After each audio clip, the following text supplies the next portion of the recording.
Morning came like a ghost. No warmth, no lightness, just the echo of everything that happened and everything that didn't. I woke up alone, not in bed. I hadn't even made it there. I'd slipped away from the library hours ago, barefoot, shaken, raw. The robe was somewhere on the stairs. My skin still bore the bruises of his mouth. My thighs still ached from the force of his body. But he was gone. No note, no touch, not even the smell of him on a pillow. Now I sat at the kitchen table, hair damp from a rushed shower, a plain robe tied tightly at the waist, a glass of water in front of me. I hadn't taken a sip. The floor creaked behind me. I didn't turn. I didn't have to. Lucas. He entered like nothing had happened, dressed in jeans and a clean black t-shirt, hair damp, hands in pockets. His face was unreadable. Richard followed close behind, coffee in hand, humming some stupid jazz tune under his breath. He smiled when he saw Lucas already in the kitchen. "Didn't expect you to be up this early," he said cheerfully. Lucas shrugged. "Jet lag, maybe." Jet lag. Not sex with your brother's wife. Not taking her over a desk until she cried out your name. Just jet lag. I stared down at the water glass. It caught the morning light like a blade. "Anna, did you sleep okay?" Richard asked, sitting across from me. I nodded. "Fine." "Quiet house, huh?" he chuckled. "We'll need to have more weekends like this. Peaceful." Lucas leaned against the counter, sipping black coffee like he hadn't ruined me just hours ago. He didn't even glance my way. "You packed already?" I asked Richard, voice tight. "Mostly. My flight's at 2. I'll be back in 4 days." "Right. You two behave," he added with a wink. "Try not to kill each other." Lucas let out a breath, almost a laugh. But it died before becoming anything real. When Richard stood to leave the room, I finally looked up. Lucas's eyes were already on me, but they were blank, cold, empty. Like he hadn't said mine last night. Like he hadn't made me scream that I belonged to him. Like I wasn't still aching between my legs from the way he took me. And then he turned away. Just like that. The front door slammed minutes later. Richard was gone. We were alone. Still, he said nothing. I stood at the window long after the car disappeared down the drive. The silence in the room was deafening. It wasn't peace. It was punishment. I thought I'd feel something. Warmth. Closeness. A whisper of affection. Instead, I felt like a discarded cigarette, still smoking, left to burn out on my own. He took me, all of me, then walked away like it meant nothing. But tonight I'd pour another glass of wine, and I'd go back to the library, not to read, but to make him speak. The house was quiet again. But it wasn't the kind of quiet that comforted. It was the kind that scraped under your skin. I poured myself a glass of wine, this one heavier, thicker, something crimson to match the storm still humming in my chest. The fire in the library was dead. I didn't light it. I wanted the cold tonight. I sat in the same armchair, legs curled beneath me, my silk robe brushing the floor. Same place, same drink. Same ghosts. Except now I knew what his mouth felt like, what his hands could do, and I couldn't stop remembering. Footsteps. I didn't turn. He walked in like a shadow again. Lucas. Always Lucas. Black shirt, barefoot, no sound, but too much presence. He stood behind me, silent. I didn't speak. Say something, he said quietly. I sipped my wine. No, Anna, you made me feel like nothing happened. That's not what I meant to, but that's what you did, I snapped, standing suddenly, the wine glass trembling in my hand. You didn't even look at me this morning, like I was just what? Just a fuck, I spat. He flinched, finally. I stepped closer, pointing the glass at him like a weapon. You took me apart with your mouth and your hands, Lucas. You knew what you were doing to me. And then you sat there at breakfast like a fucking stranger. He stared at me for a long, unbearable moment, then stepped forward. I looked at you, he said, voice low.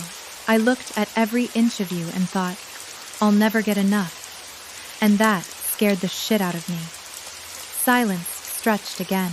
I'm not a secret, I whispered. You don't get to come in, ruin me, and leave me to pretend nothing happened. He moved even closer. I don't want you to be a secret. Then say it. What? Say what this is. His jaw tightened. I grabbed his shirt. Say it, or I swear to God, Lucas. He crushed his mouth to mine before I could finish. It wasn't a kiss, it was a war cry. Teeth, tongue, a growl low in his throat that vibrated through me. He gripped my hips, yanked me against him. I'm not pretending, he hissed. I'm fucking losing my mind over you.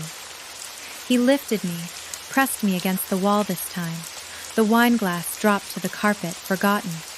He tore open the front of my robe, baring me completely. His eyes darkened. You think I don't want you every second of the day? Then prove it. He lowered his head, mouth on my breast, then the other, then trailing down, stomach, thighs, heat. I moaned, grabbed his hair, forced him deeper. He devoured me like he needed it to survive. My back hit the wall again as he slid inside me. No warning, no hesitation. I gasped. His hand covered my mouth. Shh, he whispered. You'll wake the ghosts. He fucked me like a man possessed. Fast, deep, every thrust brutal and perfect. I wrapped my legs around his waist, my hands clawing down his back. You belong to me, he growled into my neck. Say it. No. He slammed into me harder. Say it. I belong to you, I gasped. I always have. He kissed me then, long and slow, his rhythm shifting, rough to deep, angry to desperate. Each thrust said what his mouth couldn't, that he hated needing me, that he needed me more than breath, that he would ruin me before he let me go. We broke together, loud, raw, desperate, no name, just need. He held me there against the wall, both of us shaking, our hearts beating in time. He didn't say a word. He didn't need to, because this time, he didn't walk away. I woke to silence, the kind that hums through your bones when the world is holding its breath. The library was cold, the fire long dead, the wine stains dried into the carpet like memory. I was wrapped in a blanket that hadn't been there before. Not the robe, not the dress, just soft, worn wool. And him. Lucas was on the floor beside me, one arm under his head, the other draped loosely across his chest. Eyes closed, hair a mess, lips slightly parted. He looked younger like this, peaceful, but not safe. I didn't move, not yet. My body ached between my legs, across my ribs, along my throat. I could still feel him in all the places he'd left his mark. His hands, his mouth, his words. Last night wasn't a dream. My body wouldn't let me forget. I watched him breathe. His chest rose and fell slowly, like the calm after a storm we made, one we didn't survive. I shifted slightly. The creak of the chair made his eyes open, just a flicker. Sleepy, heavy-lidded, focused only on me. He didn't say anything, neither did I. We stayed like that for a long time, me sitting, curled in the blanket, him lying on the floor, eyes on mine. Time didn't feel real. I should go upstairs, I finally whispered. He didn't move. You don't have to. Yes, I said softly. I do. Not because I wanted to, but because the house was already waking up, because sunlight was leaking in through the curtains, because guilt wasn't far behind, because what we did couldn't be undone. I stood. He watched as I gathered my things, slowly, like every movement might break something. Maybe it already had. As I turned to go, he spoke. Do you regret it? I froze, fingers curling into the edge of the blanket. No, I whispered. And then, do you? A pause, longer than I expected. Then, not even for a second. I nodded, left the room, didn't look back. Because if I did, I wouldn't leave. The door to Richard's office closed behind me with a soft, final click. I had expected anger or silence.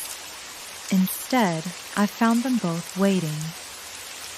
Lucas, leaning against the window, arms crossed. Richard, seated behind his desk, hands steepled, gaze calm. Too calm. I stayed by the door, like prey. Richard's voice broke the silence. I know. 2 words, sharp as knives. My breath hitched. Know what? Lucas looked at me then. His eyes were steady, dark, certain. Richard smiled gently. What happened between you two? My knees nearly gave out. My hands curled into fists.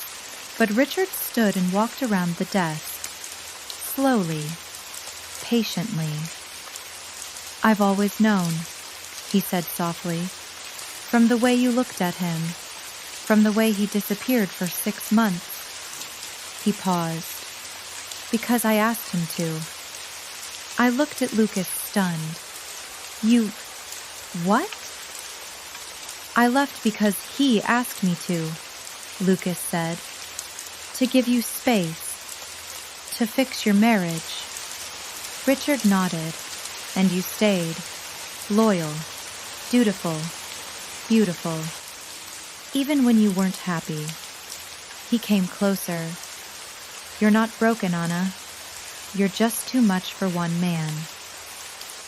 Silence, louder than thunder. Why are you telling me this? I whispered. Because I don't want to lose you, Richard said. Neither do I, Lucas added. My heart pounded. You want me to choose? No, Richard said. Lucas stepped forward, close now. His breath touched my cheek. We're done making you choose. Richard reached out and touched my wrist. Lucas placed his hand on my waist. 2 sets of hands, 2 pairs of eyes, 1 woman. I took a step back. I can't. You can, Richard said. You just never thought you were allowed. I was trembling. This is insane. Lucas leaned closer, whispering, "Then let it be." And then they kissed me. At the same time, Richard's mouth was soft, familiar, tender. Lucas's was rough, hungry, demanding. I moaned into both. Hands slid under my blouse. Buttons popped. The air grew thick with heat, with breath, with need. They undressed me together, deliberate, unhurried, worshipful. Richard kissed my collarbone while Lucas kissed my thighs, one hand in my hair, another on my hips. They moved me like music. Lucas pulled me into his lap on the leather chair. Richard knelt before me. His mouth found my center while Lucas kissed me breathless from behind. I gasped, arched, cried out. "Mine," Lucas growled. "Ours," Richard corrected, lifting his head. I didn't care. I belonged to both. They laid me down on the desk, cool wood against my skin, Lucas inside me, Richard kissing my mouth, then switching, then again. My body was no longer mine. It was theirs, and I had never felt more wanted. Their mouths took turns on my breasts. Their hands never stopped moving. I begged, moaned, came, over and over. They never let me fall, and when it was done, when we were breathless, trembling, bare, they held me, one on each side, wrapped around me like something sacred, something claimed. I should have felt guilt. I didn't. Only peace. Richard brushed hair from my face. Lucas kissed my shoulder. I closed my eyes and whispered, "What happens now?" Richard smiled. Lucas whispered, "Now, you don't have to choose." The night was warm, still, soft. One of those rare nights when the wind didn't move, but everything inside you did. I sat on the veranda, wrapped in a light shawl, barefoot, a glass of wine in hand, the same wine I used to drink when I was lonely. It tasted different now. Not sweeter, not fuller, just real. Crickets sang somewhere in the grass. The stars blinked like they were eavesdropping. And behind me, through the open doors of the house, I could hear them. Their footsteps, their laughter, their lives, tangled in mine. I used to think love was about choosing, about picking one path, one man, one version of yourself. But what if some of us are meant to live between choices, not torn, just expanded? Lucas stepped out first, no shirt, just loose drawstring pants, low on his hips. He handed me a folded blanket, didn't say anything. He didn't have to. Then Richard, in one of those button-downs he never buttons all the way. He kissed my head and sat beside me. He didn't ask what I was thinking. He knew. We sat in silence for a while. 3 shadows, 3 bodies, but one heartbeat. Somewhere deep in the house, a clock chimed midnight. Lucas's hand found mine. Richard's fingers brushed my knee, and I closed my eyes. "I never imagined this," I whispered. "No one does," Richard said. Lucas smirked. "That's why it works." I turned to them. "Do you think this lasts?" Richard looked at me. "If we choose it every day." Lucas added, "If you still want us tomorrow." I smiled into the night. I already do. The wind finally moved, only a little, enough to lift my hair off my shoulders, enough to feel like an answer.